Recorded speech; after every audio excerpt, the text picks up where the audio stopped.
1,500 years ago, in the town of Ravenna, Italy, the Emperor of Rome built a tomb for his sister who had recently died, and he did it to mark his grief and to make a statement about his love for her.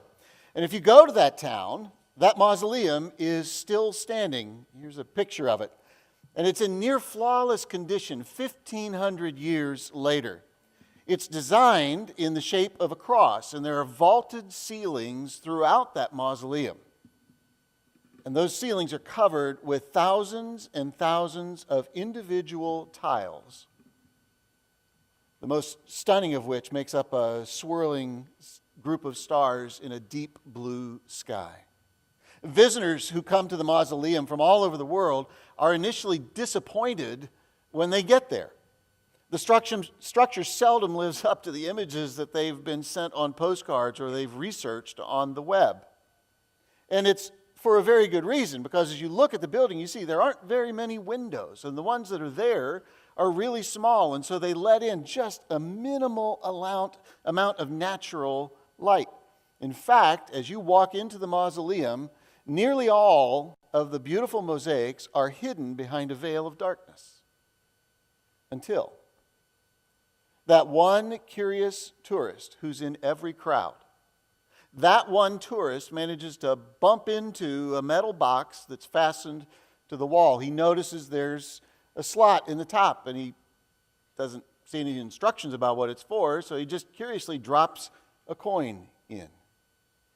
And you hear the coin clank in the metal container as it falls, and immediately, without warning, spotlights illuminate the iridescent tiles in the ceiling. But only for a few seconds.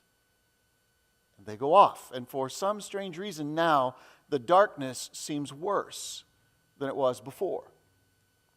And with the mystery solved, though, what follows are brief bursts of light over and over and over again, each time illuminating another glimpse of the world behind the shadows. Their eyes capture another element they hadn't previously seen. They notice the beautiful detail in the garlands of fruits and leaves that adorn each of the arches. They notice deer drinking from the pools of water. And then their eyes are drawn to this image of Jesus as the Good Shepherd. You know, I think for most of us, our faith journey can resemble a visit to that mausoleum. We start this relationship with God with a desire to know Him, to experience His presence in our lives. We have hope because of what we've heard, because of the changes that we've seen in other people's lives. And so we come longing for God's grace and forgiveness, hungry for a new direction in our life. Because the path we're on just hasn't been working out. Each of us comes looking for what we've been told God will provide. For some who start that journey, the lights never get turned on. They get offered a substitute form of Christianity. They get offered one that can't break through the shadows, one that never really satisfies the deepest longings of their heart. And what they and we hunger for on this journey, in those moments, is for the lights to come on, to see the unexpected, the undeserved, to have our vision transformed by this bright spot of light. And though we may only get a brief glimpse, in the moments we do, we see an entirely different way of relating to the God of the universe. In those moments, our hearts hunger for more. So today we're going to launch into a new series, as Danielle said, and it's going to challenge each of us. I hope it will challenge each one of us to take an honest look at our relationship with God. What's our motivation? What are our expectations? What do we understand about having a relationship with the God of the universe? And in this, we're going to use 5 different prepositions to help define some of the common paths that people choose to relate to God. So let me just give you a brief outline of the series. Not the first, but we're going to look at a life from God. And that particular phrase describes people who want God's blessing in their life, but in the final analysis really aren't interested that much in God Himself. Others look for a life for God, and that describes people who believe the most significant thing that we could ever do with our lives is to spend all of our energies accomplishing something great in God's service. We'll also look at a life over God, and that kind of a life loses all the mystery and wonder of this world as God's relationship with us is given away to proven formulas and controllable outcomes. We'll also look at a life under God, and that's the one we'll talk about today, where we begin to believe that our primary role in the relationship with God is to determine what He approves of and what He disapproves, and to keep our life within those guardrails. We're going to look closely at all four of those most common postures we choose and why each one is so appealing. And each one of them has a grain of truth in it, but ultimately misses much of what God really wants for us and with us in our lives. Each posture fails to deliver us from our fears, and at worst, it risks inoculating us against a life with God. Along the way, hope that some coins are dropped in the box for you and the lights come on and illuminate an alternative vision for you of this relationship you desire.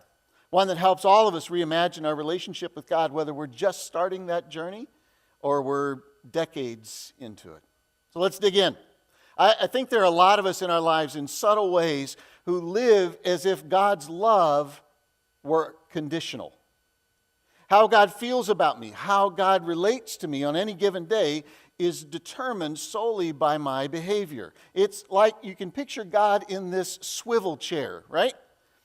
And when we're obeying God, when we're keeping our hearts pure, He looks at us and He smiles and He approves.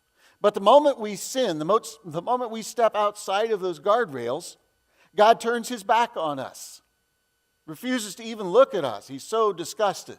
And the only way to get back in God's favor is to resume the good behavior that got us there in the first place.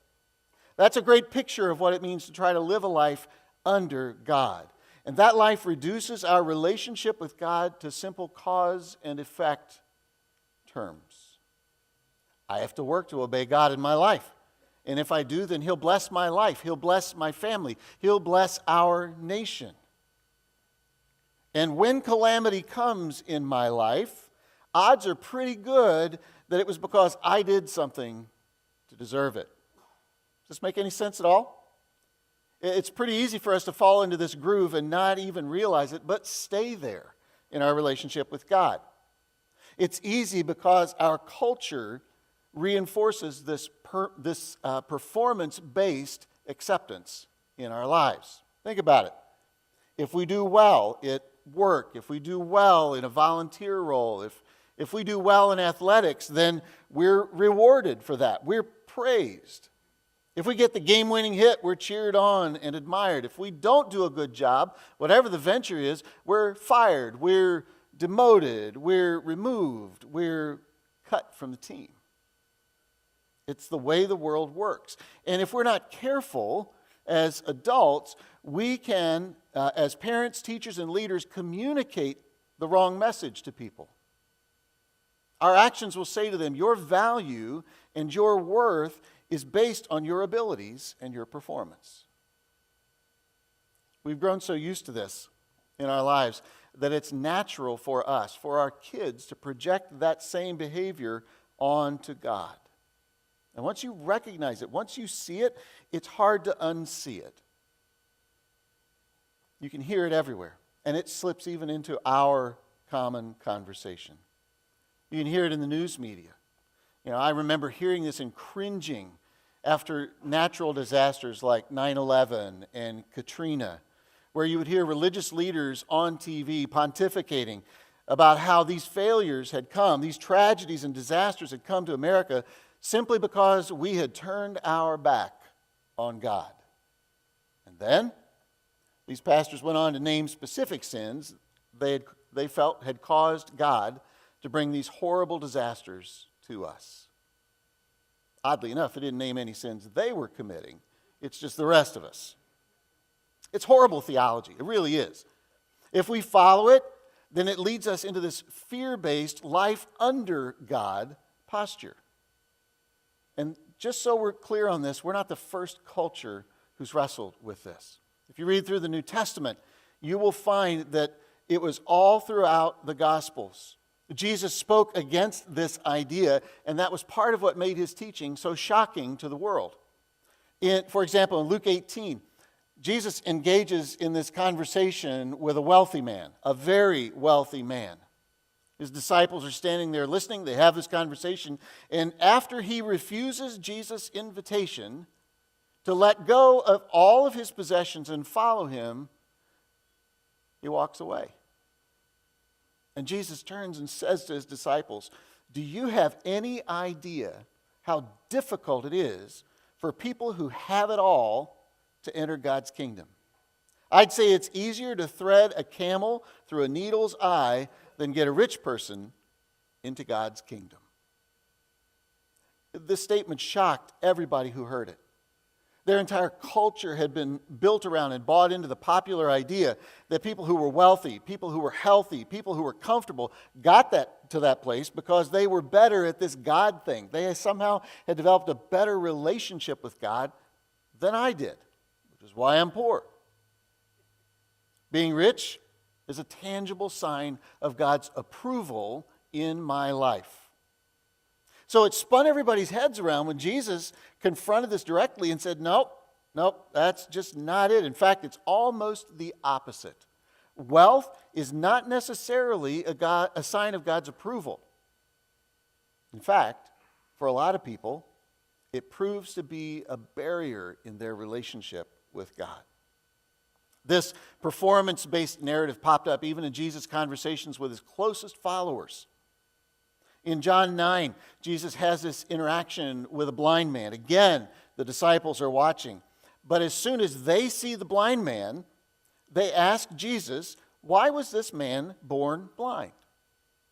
Was it because of his own sins or his parents' sins? You hear the conclusion in there?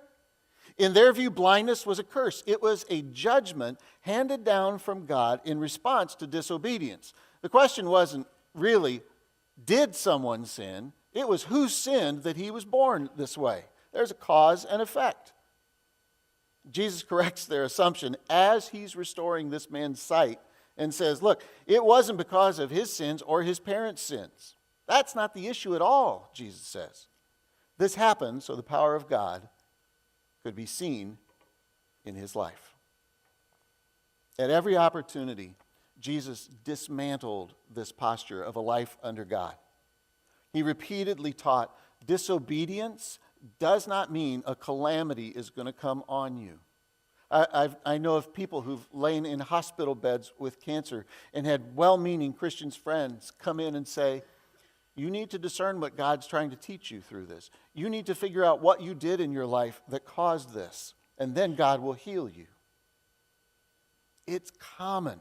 Jesus said disobedience doesn't mean a calamity is going to come any more than obeying the rules guarantees you're going to accumulate health, wealth, and find favor with God. So, if it's not healthy, why do we go there? What's the issue for us? And it comes down to some things that are very common in our lives. In fact, I saw an example of it. It was kind of ironic. As I was prepping this talk, I saw an example of it pop up on Facebook from a friend of mine who lives in another state now.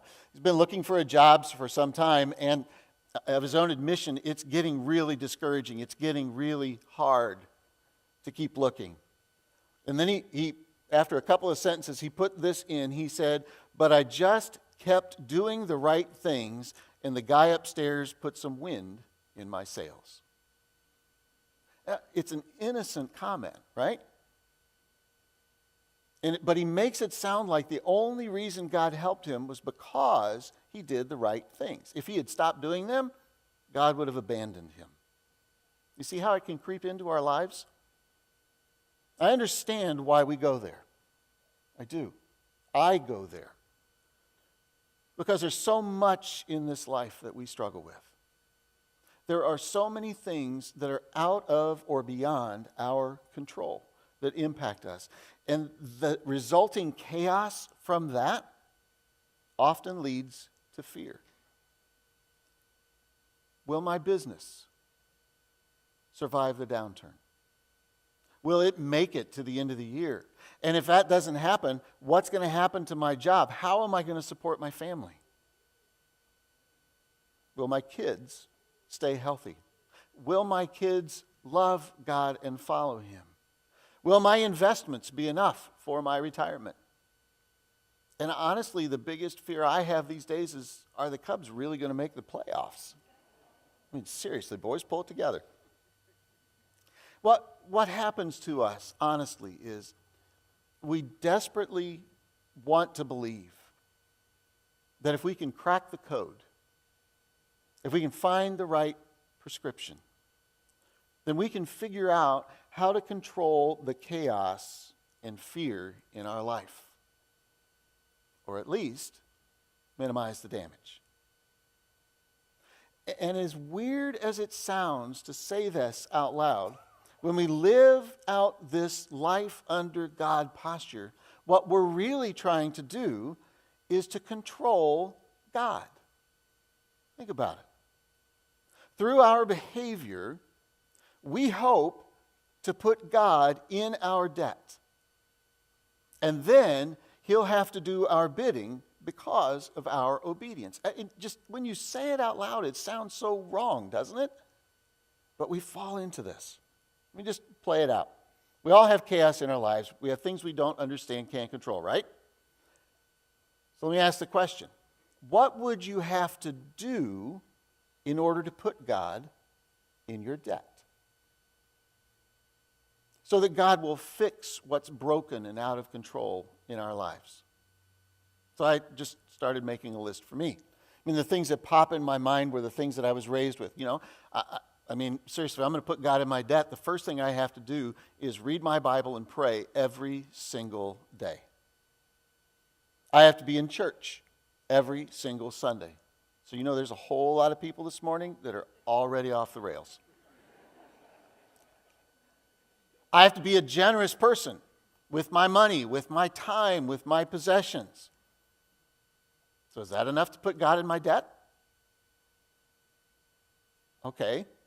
So I have to serve inside the church, help out with things around here. I have to serve outside the church, help the poor and the needy in our community. That's a good start, right? Maybe God's in my debt now. Oh, well, then there's this other thing where God said I can't sin. I should try to avoid sin. So I have to not do anything wrong, or the only hope I have is to keep it to a minimum. I have to work on my personal sins in my life. I have to watch my temper. You know, we've got to watch our language. We may have some shows that we watch on Hulu and Netflix that need to be erased. Is that a good list? Does that swing God into my favor now? It's kind of ludicrous, isn't it? To think that we could put God in our debt. He'd be obligated to do these things in a life under God. But what's hard about this approach, why we kind of adopt it, is there's still this grain of truth in it. God has given us commands we're supposed to follow. He has given us rules to live by. I think the biggest thing that a life under God misses is the motivation behind those. We don't obey God in an attempt to curry His favor, to get His blessing, to get Him turned back towards us in that swivel chair. We don't make deals with God to earn His love or His grace. And if we try, then all we succeed in doing is setting up this legalistic, fundamentalist religion instead of a relationship with God. You know, it's so easy to choose this path when our life is in chaos, when the wheels fall off. And I never think about this without thinking about my friend Tony, who I was in a community group with years ago.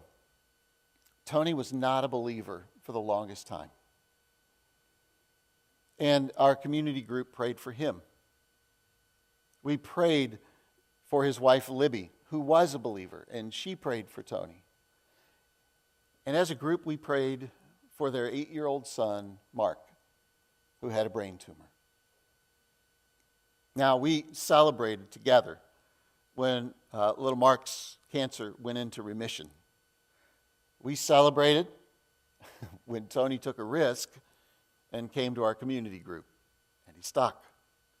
Our celebration crescendoed when over time Tony decided that he wanted to accept Jesus and he wanted to be baptized. Those are some great days in a community group when you see those things happening.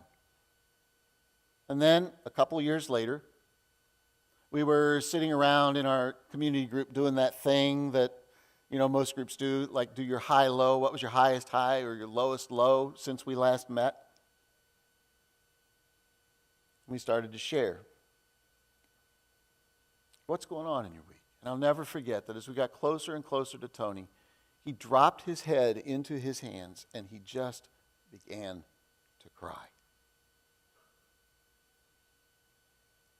And when it got to Tony, he didn't even raise his head. He just said, "We just found out Mark's cancer is back." And he went on to describe the surgeries he was going to need and the treatments he was going to need after the surgery and the pain they were all in. And he said, I still don't understand. I gave my life to Jesus. I've been reading my Bible faithfully. I go to church. I come to this group. How could God do this to us? And then his head still down, tears just drenching the carpet between his feet. He said something that I'll never forget. He said, "If this is how God treats his friends," and his voice trailed off. It's really, really important for us to understand the impact that this performance-based, life under God posture has on our relationship with him, on our expectations of him. If we choose to structure our life under God, what happens when God doesn't show up? What happens when he doesn't fulfill his part of the agreement? What happens when we do our best for God and our business still folds? Our job goes away. Our marriages fall apart. Or in Tony's case, when the cancer returns. If we're trying to live this relationship with God, working out a bargain with him, it's really easy to become cynical, to abandon our faith, because there are going to be times when that bargain looks a lot like a scam. Because being a Christian can't be reduced to some simplistic equation or a bargain with God. It's far more beautiful, far more complex than that. Following Jesus is never about gaining control over God or our chaos or our fears. We don't need to structure a deal with God. He's already spoken in his word and said, "Look, my grace and love are freely given to you." It's not based on your performance. This Christian walk is absolutely not about gaining control. In fact, it's about the exact opposite. It's about learning to surrender. And knowing that nothing on heaven or earth, no matter what it looks like on the surface, nothing can separate us from the love of God, from his grace, from his goodness. That's the best deal ever. Because in our brokenness, Jesus says, when you reach that point of brokenness and need, he comes. He comes to us after our biggest mistake. He comes to us when we feel like an outsider. He comes to us when we have failed as a follower, as a friend, as a human being. And in those moments, Jesus doesn't avoid us. He doesn't turn his face away from us. In fact, he turns towards us and runs to meet us. I am convinced that God is searching for people who are broken, people who know they're not good enough, and people who are tired of pretending that they have everything figured out. Jesus comes, finally, for those who've realized the only thing they've figured out in this life is their desperate need for him.